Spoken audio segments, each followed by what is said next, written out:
AM radio, an op-ed column, and Fox News is not enough. I want a center-right nation to fight for its soul, and its soul is represented in the arts. Its soul is represented in a world in which media is everything.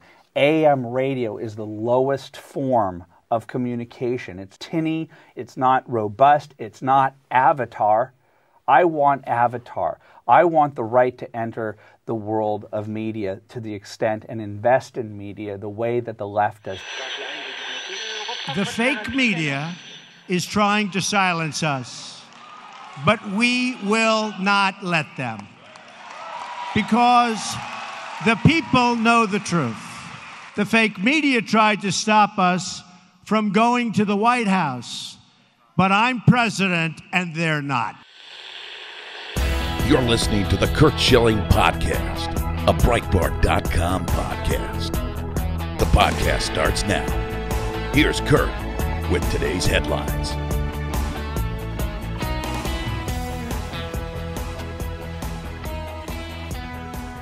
Hey, welcome to another edition of the Curt Schilling Podcast, guys. Good show lined up for you today. Congressman Steve King will join us first, and after that we'll have our Second Amendment Roundtable with Mark Walters from Armed American Radio and Dr. A.W.R. Hawkins, whose new weekly podcast, Bullets, comes out today on Breitbart.com. Tomorrow, by the way, Jim Jordan, just a little tease. Anyway, let's get right to it. You know what? I guess the left is not learning their lesson. He means what he says, and he says what he means. Let's take a listen. We're talking about upcoming funding, upcoming budgets. And we've heard continuing resolution this and that. And the president basically said, no. Here's how this is going to work. I've put up with your bullshit long enough. We are going to get the beginnings in the funding for the wall. And if we don't, then I'm okay with a shutdown. So listen to President Trump talk about it first. I'll always leave room for negotiation. But this has been many years. This isn't just Trump administration. We're new. There's been many years, even decades. We have immigration laws, we have border security, we have all sorts of things going on it's disgraceful. We are doing a phenomenal job. We're setting records, but we have laws that don't work. So we're working around those laws, and it's unfortunate. I have to take my hat off to the Border Patrols, for the law enforcement, to ICE, which really has been maligned by the Democrats, the job they do. They go into these MS-13 nests, nests of bad people, killers in many cases. And they go in there fearless, and they do an incredible job, and they get them out. They either go to jail or they get out of the country. So I want to just take my hat off to ICE and the brave people that have really been maligned by the Democrats. We need border security. Without a border, as this gentleman can tell you also, because the Prime Minister really was a very big factor in his win and other people's win in Italy. But it was a big factor in my win. We need border security. Border security includes the wall, but it includes many other things. We have to end the lottery. We have to end the chain. The chain is like a disaster. You bring one person in, you end up with 32 people. We have to end these horrible catch and release principles where you catch somebody, you take their name and you release them. You don't even know who they are. And then they're supposed to come back to a court case where they want us to hire thousands of judges. The whole thing is ridiculous. And we have to change our laws. And we do that through Congress. So I would certainly be willing to close it down, to get it done. As you know, we are already approving things in various bills, including we're going to be taking care of the military. We always put the military and law enforcement very high. But I would be certainly willing to consider a shutdown if we don't get proper border security. Thank you. Please. Sir, just to follow up on that quickly, is the $25 billion a red line for you? I have no red line, unlike President Obama. I just want great border security. And how can you argue against, common sense points? I want to end the lottery. Who on this planet thinks a lottery to get citizenship is even remotely safe or a good idea? Contrary to what the left would have you believe, there is no enormously deep vetting process to get in the lottery. And we know that simply because of who we've seen the lottery winners be or are. They've been murderers. They've been criminals. There have been good people, obviously. But the fact of the matter is that's not a system to grant citizenship in this country. It's not about a lottery or the catch and release. Really? I mean, people come across the border without ID. They give you their name, which you have no idea whether it's right or wrong, and then they're supposed to show up at a court gate. I remember it being something in the neighborhood of 80% of these people never ever show up for their court date. But people are arguing against that, calling elimination of those policies racist, and that's the rationale behind it. Listen to NBC News talk about the same thing, the shutdown over immigration in the wall. After saying it was a waste of time to tackle immigration before the midterms, the president's new threat to shut down the government over it. I would have no problem doing a shutdown. It's time we had proper border security with a laughing stock of the world. The president also saying he's open to negotiation, a new wrinkle roiling Republicans fighting to hold on to Congress. Tonight, the Senate's top Republican vowing it won't happen. Funding the government in a timely and orderly manner. And 99 days until the election, there's also the Mueller investigation. For months, the president saying on Twitter and in person there was no collusion between the Trump team and Russia. I say it all the time. There was no collusion. But tonight, Trump attorney Rudy Giuliani now questioning whether collusion is a crime at all. I've been sitting here looking in the federal code trying to find collusion as a crime. It's not. Collusion is not a crime, which I don't even know if that's a crime, colluding about Russians. Back in April, fired FBI Director James Comey told CNN while collusion isn't a crime. The question that we would look at as a counterintelligence agency is, are any Americans conspiring, which is a crime defined by the U.S. Code, with a foreign government? One key focus of the investigation, a knowledgeable source telling NBC News Mr. Trump's former attorney, Michael Cohen, is poised to tell Mueller the president knew in advance about that 2016 meeting with Don Jr. and a Russian lawyer. Giuliani saying today the odds are against the president doing an interview with Robert Mueller, though he wants to. But Mr. Trump did make headlines saying today he's willing to meet with the president of Iran without preconditions. So are we going to change the terminology now? Are we going from collusion to conspiracy? Because that's what apparently Comey was talking about. Conspiracy is a crime. Sure it is. Absolutely. Collusion has never been a crime. We've known that since day one. I've always wondered why you'd be investigating something that isn't a crime, number one. Number two, we already know that there were no votes changed. I mean, I certainly didn't vote for Trump because of a Russian bot. I voted for Trump because of Clinton, and I think that's why everybody else voted for. And then you've got Mitch McConnell, who, despite his mouthful of marbles, is still somewhat legible in sound bites. Listen to him talking about wall funding will, quote-unquote, probably have to wait until after the midterms. Is the funding of the border wall going to wait until after the midterm elections? Probably, and that's something we do have a disagreement on. And so Homeland Security won't get funded before the midterms? Probably not, but most of the government will be covered. And then at the end of the year, if we can't reach an agreement on that, we'll do what's called a continuing resolution for that little portion of the government spending that's left unpassed in individual bills. So you're not worried about a government shutdown before the midterms? No, that's not going to happen. And then what about the numbers? You see the daily tracking of polls and so forth. Are you assured, or do you feel very positive about still being the majority leader and the House still being in Republican hands after November? I think 2 years into any new administration are frequently pretty rocky for the party of the president. On the Senate side, we have a pretty good map. Only a third of the Senate's up under the Constitution every 3 years. There are 26 Democrats up and only 9 Republicans. We're hopeful we can hang on to our majority. And if we can, then I always remind everybody the Senate, unlike the House, is in the personnel business. Mm-hmm. There are 1,200 presidential appointments that come to us for confirmation. We can continue to deal with the president's nominees, who, by and large, I think have been excellent. It's really that simple.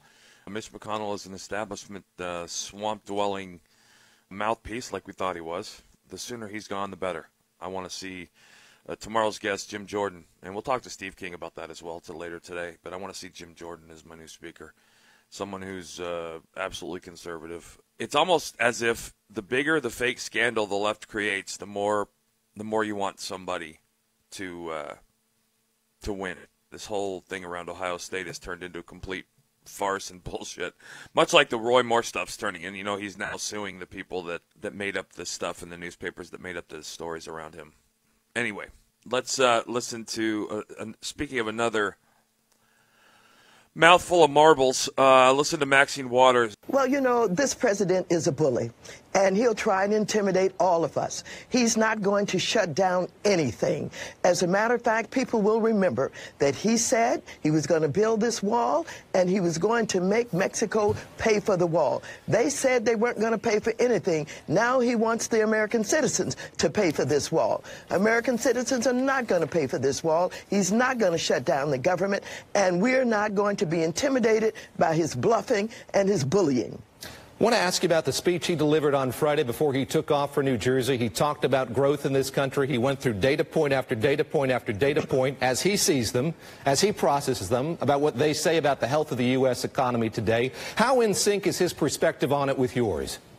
Well, let me just say this. Of course, the economy has improved, and of course, he'd like to take credit for all of that. But in the final analysis, when this country understands and feels what has been done with the tax scam and what that's going to do for our deficit in this country, it's going to be reversed. Combination of the tax scam and the tariffs will undermine all that has been done in the economy that was started by Obama. You know what? It has to physically hurt to be that stupid. It really does. You notice the setup question he asks her? That President Trump had laid out all of these things about the economy, X, Y, and Z, as he sees them and as he processes them. There's very little way to see a 4.1% GDP and more money in the pockets of middle-class Americans as other than beneficial. The tax scam. Apparently, you having more money in your pocket is some sort of government scam. And the tariffs, which, if you guys paid attention, Europe's back to the table, because they don't want to be shut out. And he has stood the line.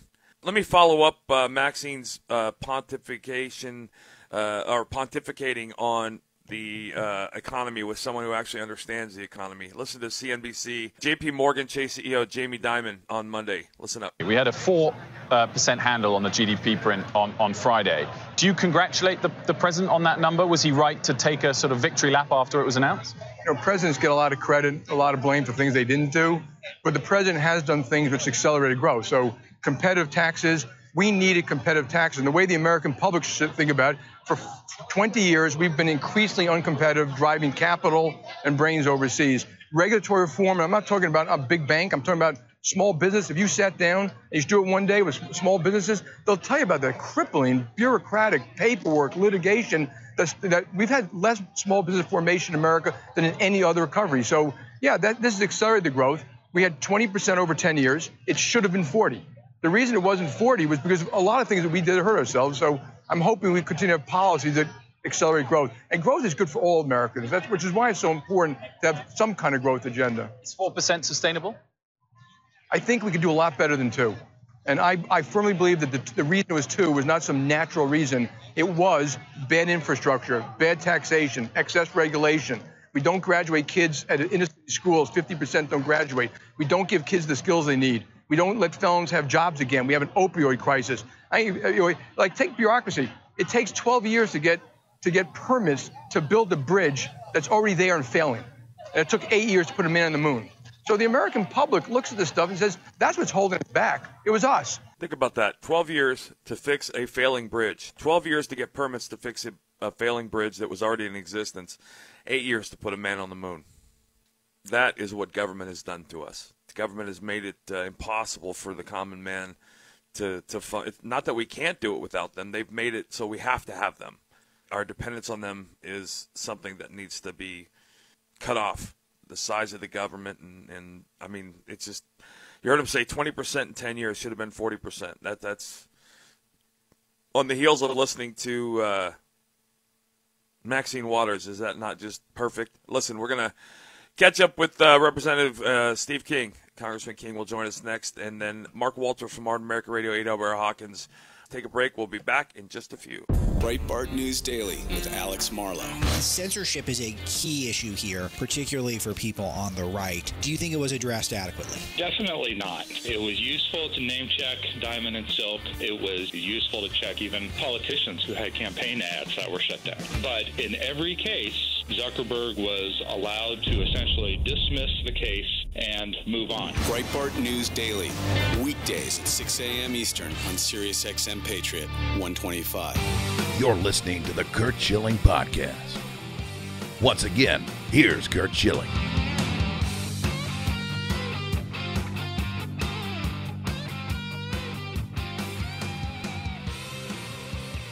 Congressman Steve King joins me now. Good morning, Congressman. How are you, buddy? Just great. Glad to be back on with you again, Curt.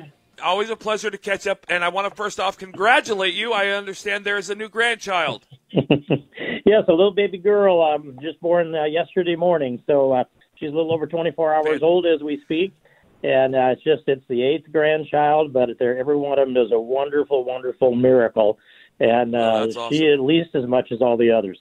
Preparation is something I've always enjoyed doing. I like to do. I was trying to do preparation. We've talked a lot in the past. I've researched you in the past.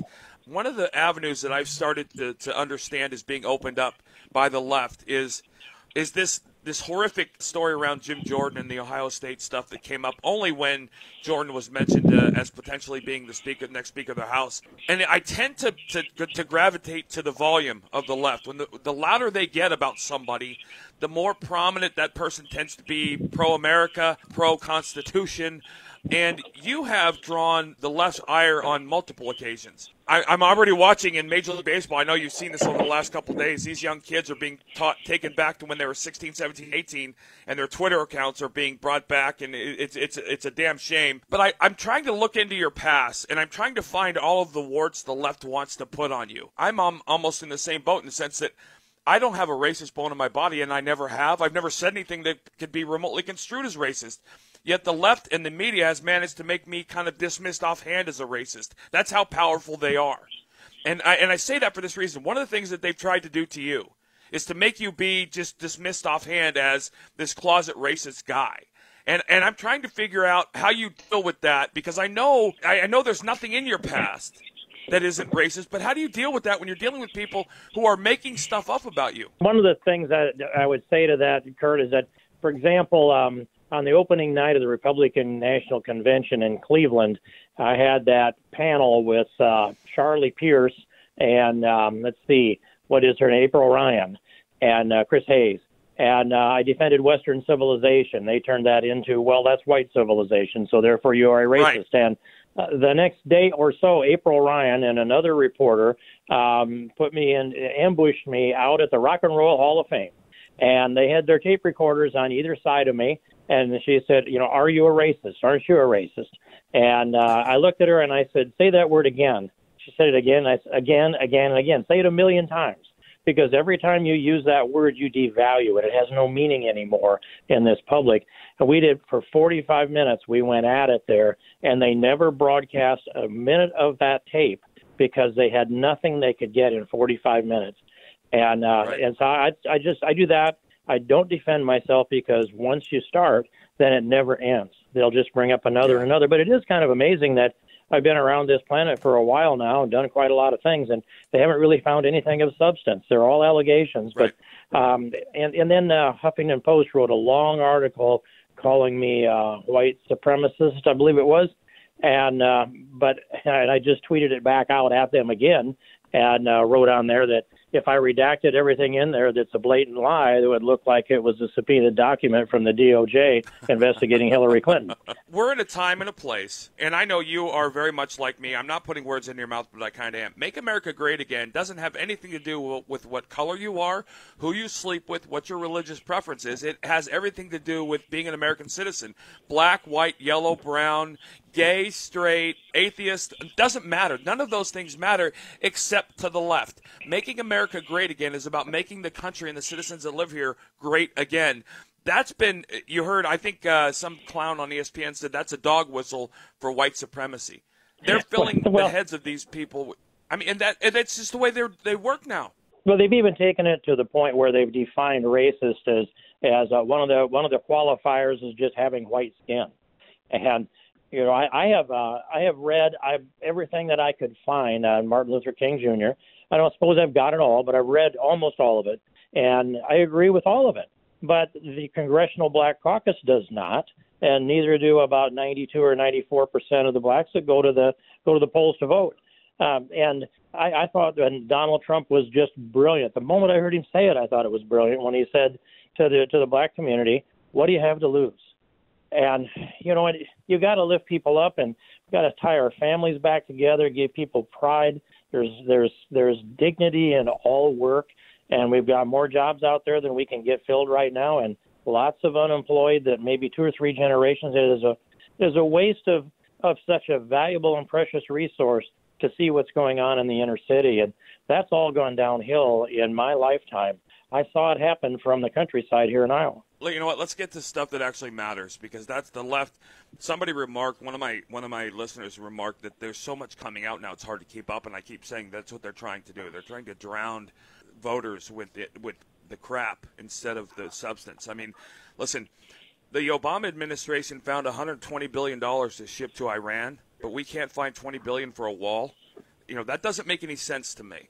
As you sit up there and try and, I know you've heard President Trump talk about shutting the government down over this wall thing.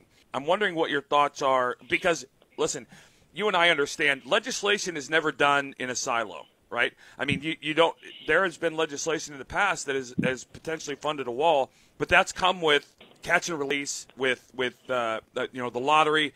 The liberals will do those things that they do, and conservatives have done it too, where you attach pieces of legislation to an already existing piece of legislation, so when someone votes against it, it makes it look like they're against something that they're not actually against. Yes, and Kurt, I would so much like to see smaller pieces of legislation come through that are single subject, so the public can evaluate what we're doing. I said we should have done that on Obamacare. For me, one single piece of legislation would be rip it out by the roots as if it had never been enacted, but others wanted to save some pieces in it, put them up one at a time, and let the American people see this, weigh in, and vote. Same with immigration and enforcement. Kate's Law, Sarah's Law, sanctuary cities, a build a wall, the E-Verify policy. You can go on and on with that. Why do they need to be packaged up to try to leverage people to vote for them? If they don't have support, why tack it into something else that some other people support? I think leadership has gone way too far on that, both Obamacare and on immigration. I think Paul Ryan recognized it too, because he said so, but he keeps doing it. This is kind of out of left field, but the Koch brothers yesterday said that they would absolutely move to the Democratic side if they didn't get what they wanted. I think a lot of us see the Koch brothers and all of them as kind of part of the problem with our political system and their ability to just fund and to unlimited amounts. Are the Koch brothers part of Congressman King's constituency as far as donations go? Not to my knowledge. Maybe a little piece here and there, but I've just I've remarked that we just haven't built a relationship over the years. I've never seen nor met either one of them, and I have done some work with some of their people that are promoting freedom. But here's what I see is that they and others are pushing so hard for cheap labor, and that cheap labor is for their benefit in the short term. But I look around the world and I take a good look at history, and I've traveled quite a bit. I don't see very many examples of cheap labor working out very well for anybody other than those that were the direct beneficiaries of cheap labor. And they push those costs off onto the rest of society, and that's what they are doing with this push for essentially an open borders push. And when they say we don't have enough labor, Kurt, I went out and looked through the 326 million Americans that we have. 153 million are working, a little less than 7 million are unemployed. 46 million are of working age that are simply not in the workforce. Another 23 million on disability, and I can't believe they're all disabled when I see double amputee veterans roll off to work every day. And came up with a total of 107 million Americans who are in categories from which you can hire some, maybe even quite a few out of there. But if you can't find your 100 or 1,000 employees out of 107 million, they're all closer than it is to Guatemala or Nigeria. By the way, that number of working people is a record. The number of employed people right now is a record high number.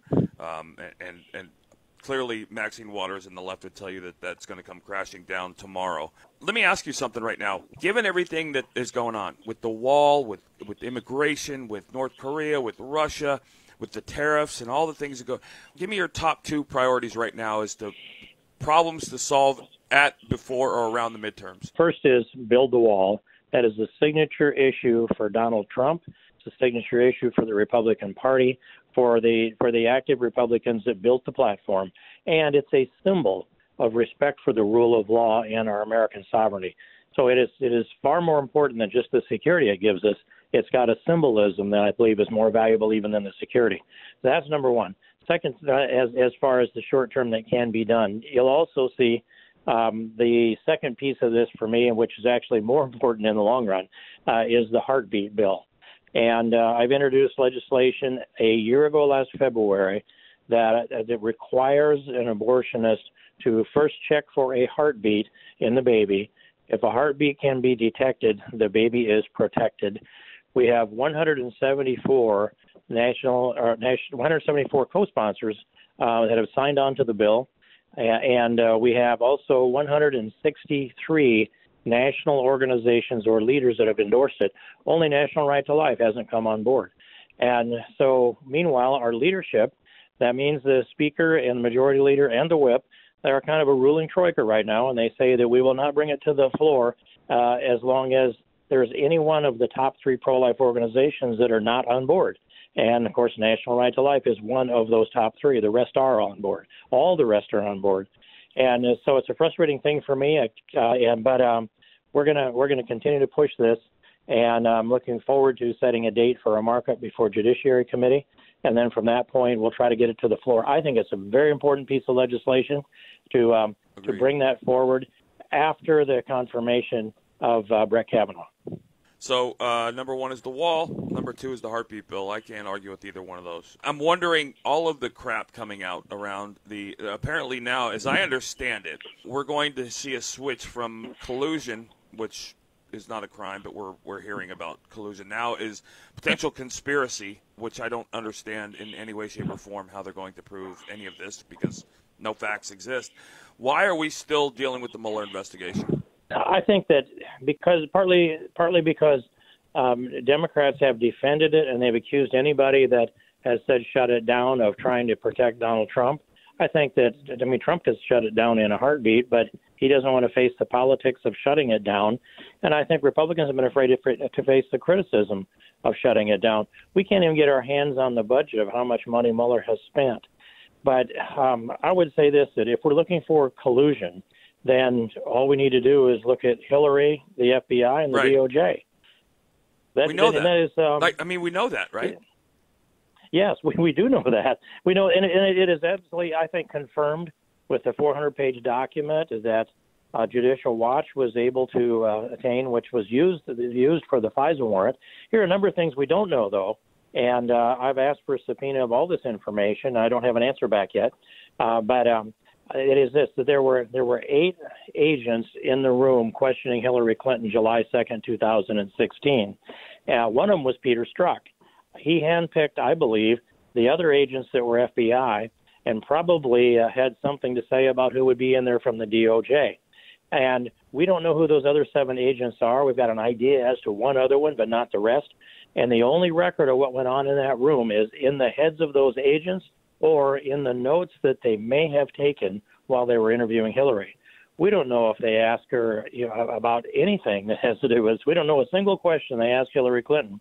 But we do know that the exoneration statement was written and then edited by Peter Strzok 2 or 3 months before Hillary was interviewed. So I want those 7 agents, I want them subpoenaed to come before the Judiciary Committee. I want them to bring their notes and testify the notes. I want to publish them. I want to know the names of all of the FISA judges that granted FISA warrants. I want to see all the documents that were presented, unredacted, to get those warrants. And I want to see the list of all FISA warrants requested during that time frame. All of that is basic things that you'd need to know in order to put the whole truth together. And I just don't quite yet have enough support to dig that out. But I really think it's important. I got to tell you, as a voter, I continue to wonder why they're allowed to be held to a different standard. Instead of being held to a higher standard, it appears to me our law enforcement are held to no standard. And that seems wrong on every level. We know the FISA warrant, and it was a complete farce. We know exactly what was done to make that FISA warrant appear. And then we know that multiple people who have already said they had no knowledge of it were part of the group of people signing the re-up for the application. And they're all walking around scot-free. And Rod Rosenstein, the Deputy Attorney General, has not only he signed the last FISA warrant request, the renewal, but he also sits there under oath and simply pushes back hard against the Judiciary Committee and says there's an ongoing investigation. You have no right to the information that you're asking for. We'll decide when you get to see this. And if there's a cover-up going on within the DOJ and a cover-up going on within the FBI, and Congress can't investigate it, then who investigates the DOJ and the FBI? We have constitutional authority to do oversight. And that's the same Rod Rosenstein who threatened members of staff with Russia-style tactics if they didn't stop pushing, right? That is right. They were staff members of the House Select Committee on Intel. Mm-hmm. Congressman, listen, it's always a pleasure. No, go ahead. Well, no, it's always my please. pleasure, Curt. Good to be connected with you again. We look forward to the next chat we get, Curt. And God bless you. Thank you, Curt. Breitbart News Tonight with Joel Pollack and Rebecca Mansour. I think that it's the epitome of hypocrisy. Unless you fall in line with their liberal agenda, this uniparty, globalist, liberal agenda, they will never support you. They use the whole gender issue, of course, as some kind of tool to prop up their messaging, but it's the phoniest thing. Sirius XM Patriot, Channel 125. We want to hear from you. Tweet the show at Garrick38. Once again, here's Curt Schilling.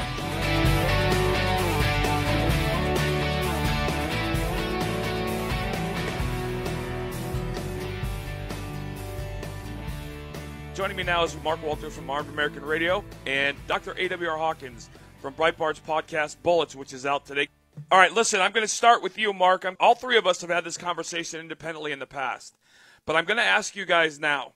If you were a resident of Florida and you were the owner of a weapon that is now, according to Florida law, illegal, we are now seeing, and I guess we've already seen over 80 cases of it, the state governments are issuing laws that are turning law-abiding citizens on Sunday into felons on Monday. Basically, a legally purchased firearm in Florida on Friday of last week could be a crime today. I'll start with you, Mark. Your local sheriff knocks on your door and says, Mr. Walters, I have a subpoena here for a warrant to search and seize these 5 weapons that you are the known owner of. What do you say and how do you react, Mark? Let me start by saying this. If they didn't come to my door, I certainly wouldn't. Give an example, real life. I just got a new bump stock sent to me about a month ago. I'm not giving it to anybody. I bought it legally. I own it legally in this state. And if they change the law, I'm keeping it. I'll tell you that right now. When law enforcement comes knocking on your door, that poses a whole different set of circumstances. And I would have no choice, I think, to, I guess, comply with the law at that moment in time. But I would certainly resist until I had no option left. It's such a terrible position to be in. So basically you're saying you'd follow the law and you'd turn your weapons over. A.W., let me ask you the same question. You get a knock on your door today and the same question is posed to you. I'm here to take 4 of your firearms that we know you're the registered owner of. The law now states that you need to turn those over. What do you do? Well, it depends. It depends on if it's a situation where it's a firearm accessory or whether it's a firearm like let's say it's firearm. It's a revolver, it's this or that, then I don't think I'm going to comply. I'm going to pray for the courage not to. But I'm going to judge that situation in a way that I may do what Mark said and I may not. Again, it depends on if it's essential, and I believe that the government now is just on a season grab, then they're not going to get my gun. They're just not. And that's that. I would pray that I have the courage to stand my ground in that situation. Now, in another situation on a less essential thing, they want to take a accessory or something, I'll hand it over like Mark's talking about, but then it's going to be followed by a lawsuit and hopefully another lawsuit and another one until I get it back. So that'd be my approach. So, guys, here's why I'm asking you. We are now at a point in time that I don't think we ever thought we'd be, especially 2 years ago when Trump was elected. We are now at a point in time where local governments, state governments are being are acting on the remember the premise from the left. They don't want to take your guns. Well, that's That's not true, Mark and AW. They do. And so I guess the reason I'm asking this question is because this is potentially a scenario for many of the people that listen to the shows that we do and to the things that we do.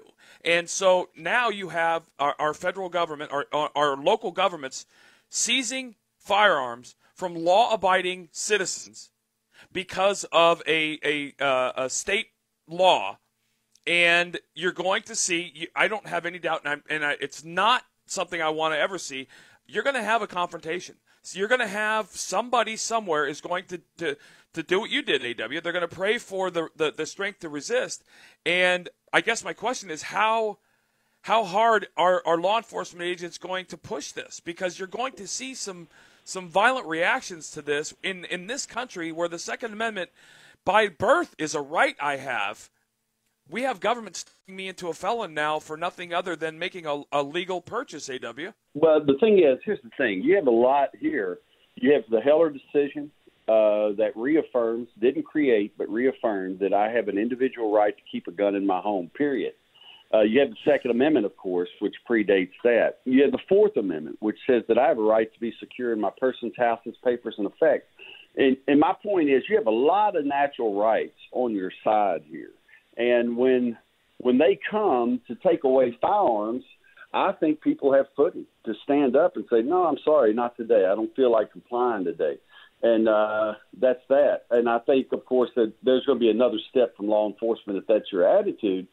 But I believe that there's footing for that kind of view, because once we give up our natural rights, just think of anything you've ever given to a Democrat. Name one thing you've given to a Democrat that you get back. You don't get it back. Once you give them up, they're gone. And AW, that's a great point I was going to say. We know for a fact that they're the ultimate give an inch, take a mile. Mark, you do your show daily. You have your lengthy show on Sunday on Armed American Radio. I guarantee you there's thousands and thousands of listeners and fans of yours who know what's happened, because one thing we know is law-abiding citizens that carry firearms are very aware of anything happening with the legal system.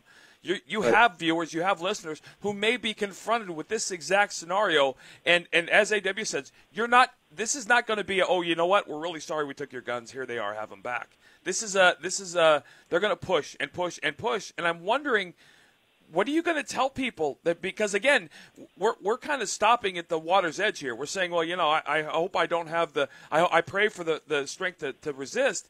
But that means potential armed confrontation, does it not? Well, it does. It absolutely does.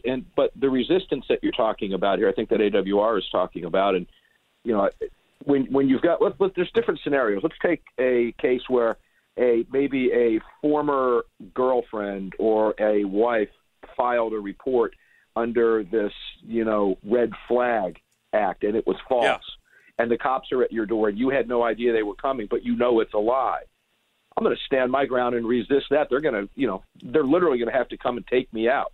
There's going to be legal action. There's going to be a lawsuit. It's not something when you say comply, there's a lot of different circumstances there.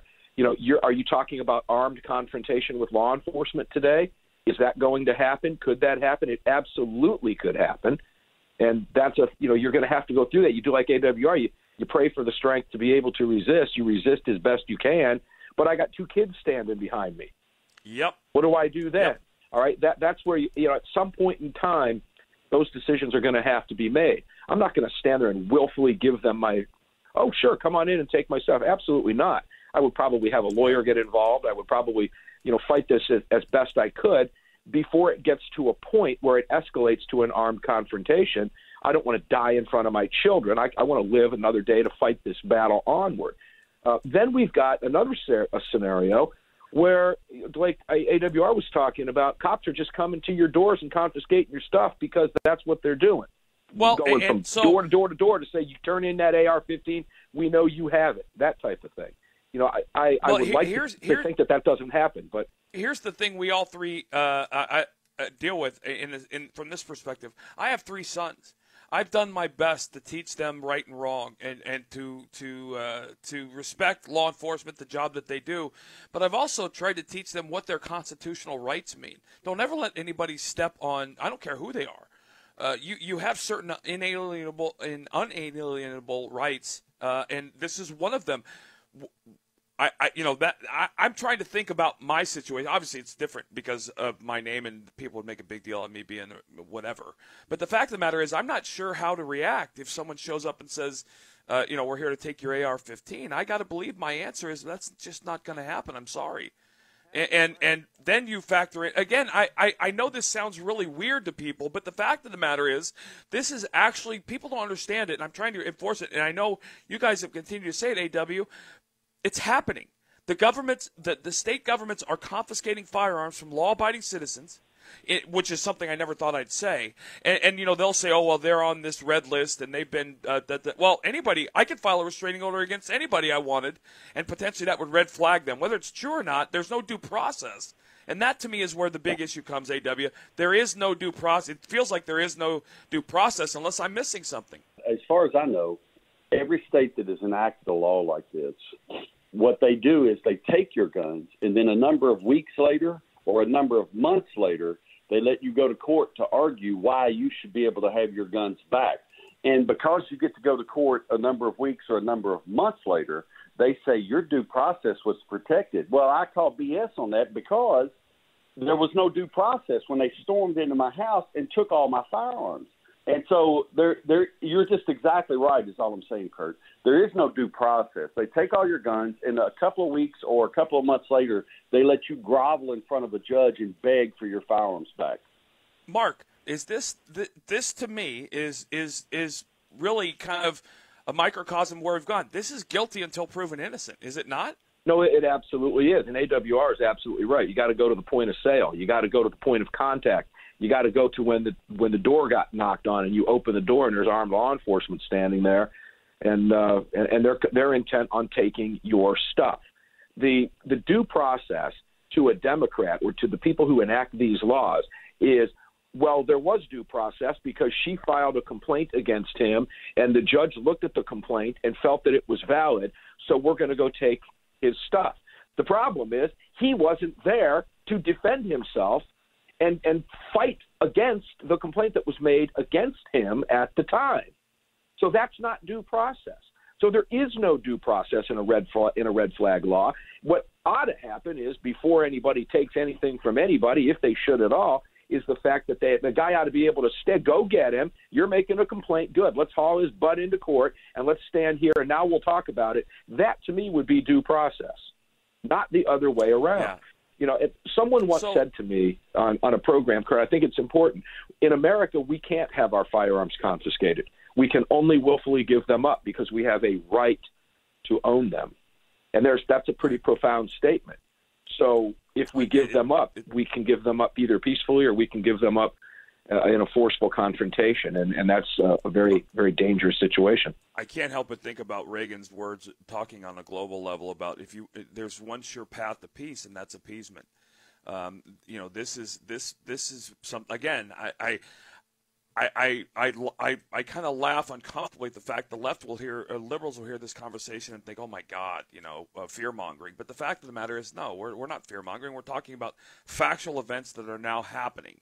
And this is, I shudder to think about the fact that Adam Jobbers Millers was a police officer in Florida who was killed by an illegal alien the other day. And this is a state that is working its ass off to confiscate firearms from its most law-abiding citizens, by the way. I'm going to reiterate a stat that I've learned from you guys. The members of the NRA are more law-abiding than law enforcement officers themselves. And that is not a small thing. That is, and I've heard that, and I know you guys have heard that as well. All right, let me ask you, Mark, is there anything, so liberals would say, we hear common sense gun control, and we hear common sense gun reform and blah, blah, blah. I still don't know what that means. They can't explain it, just like they don't understand what a progressive actually is or what socialism is. But they're asking for more from a legal perspective. Is there anything we haven't done legally that we could do to make the world a safer place? Or is the opposite? I think the opposite is true. I think if we removed some of these laws and regulations, this country would be safer. I agree. And, gun control is a failure all the way around. Gun control makes things less safe. It takes away the ability for good, decent, law-abiding people to defend themselves, okay? And, to answer that question, I don't think laws are what? We have to depend on people to follow laws, right? We're a country based on the rule of law, but that equation only works if people follow the law. But then we get into these weeds that AWR brought up. We're talking about natural law versus man-made law. Man-made law can change. Man can change laws. Natural law doesn't change. I have a right to defend my life with whatever tool is at my disposal if somebody is attacking me and trying to kill me, and nobody's going to argue that. Nobody can take that right away from me. Nobody can say you can't defend your life. You have to lay there and let your throat be ripped out, okay? That's a natural law of self-defense. It can't be taken away. Man-made law is where the problem comes in, because man-made law can be made to attain a political agenda, as we're seeing now, and that's where this is a very, very dangerous, slippery slope, where we've got law-abiding people who are now being turned into criminals or being forced into, and I've said it many times, I've said it with you, good, decent, hardworking, law-abiding citizens are finding themselves in a situation now where they're going to be forced to make some very difficult decisions. Like you said, am I willing to die today or give up my bump stock, which is what's happening in Florida today? Give me the bump stock or I'm going to come in and take it. AW, let me ask you, you two guys are as equipped as anybody I know to handle this.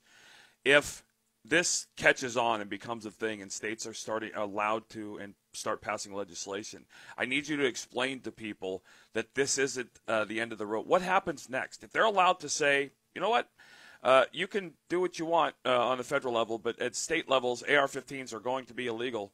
Please explain. That's not the end of this. That opens Pandora's box. As Nancy Pelosi said, this is just the beginning. Right. How far could they take this if they wanted to? Right. If you're silly enough to elect people who'll do these kind of things, see, they pick on AR-15s on purpose because AR-15s have been demonized to look bad. But in reality, more people, I think I covered in 2016, more people, over 4 times as many people were stabbed to death as were shot and killed with rifles of any kind. And that would include hunting rifles. So you're talking lever action, bolt action, all kinds of rifles. Only a small slither of those would be what would classify as an AR-15. So over 4 times as many people stabbed to death than shot with rifles of any kind. The left targets rifles, though, because the AR-15 has been demonized. And if they can secure the ability to come to your home and take your AR-15, well, it's going to be quite easy then to go from that and say, look, folks, we need to really get the most dangerous weapon, which is the handgun, because almost every homicide is carried out with a handgun because they're concealable. And so that's the end game. And so once you let these things happen, then you're just feeding a beast that will not stop. And that's what people need to understand. You could take every AR-15 that ever existed away today, and it won't do anything. It won't even put a dent in the number of homicides we're going to see in our country next year. And I think that's important to understand. Yeah, AWR is absolutely 100% correct. Yeah, you could also make an argument that it might increase homicide rates if law-abiding citizens are having their AR-15s removed. I would also argue that it is the reason Trump being president is so important because of Justice Gorsuch and Kavanaugh coming up. These cases are going to find their way in front of the Supreme Court at some point. And by the way, just for a number's sake, guys, for anybody listening, the involvement of an AR-15 in this shooting in this country, 0.000024%. That is the statistical probability of an AR-15 being involved with a criminal in a shooting. So, gentlemen, it's always a pleasure. AW, Mark, thank you guys both. Thank you for being with me, Kurt. Appreciate it.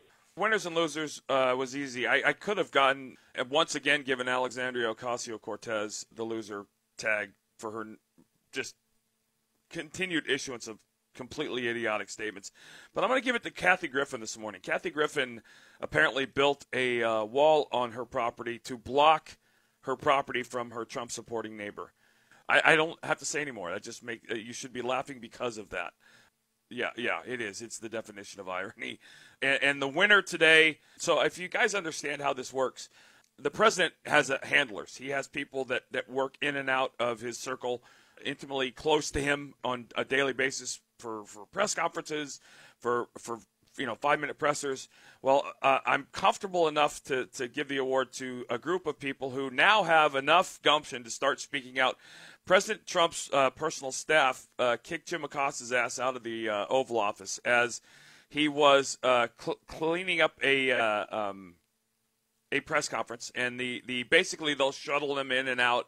They said, all right, guys, everybody out. And Acosta was trying, as he has been, to be the fly in the ointment and get recognized. So basically they called him out by name in front of the whole crowd in the Oval Office. Jim, let's go. Make your way out. Let's go. Move, Jim. Let's go. Keep going, Jim. Let's go. Jim, we're leaving. Come on, Jim. Go. We're done. One of the White House aides was yelling at him as he went out. So once again, Jim Acosta gets publicity he doesn't deserve and continues to just commit career suicide, which is a wonderful thing. So kudos to you guys at the White House. Your work is not going unnoticed. Guys, Jim Jordan tomorrow, soon to be hopefully Speaker of the House, Jim Jordan. And we'll talk about anything and everything on the Jim Jordan menu. Guys, have a great day. God bless. Thanks as always for tuning in. We'll catch up with you guys later.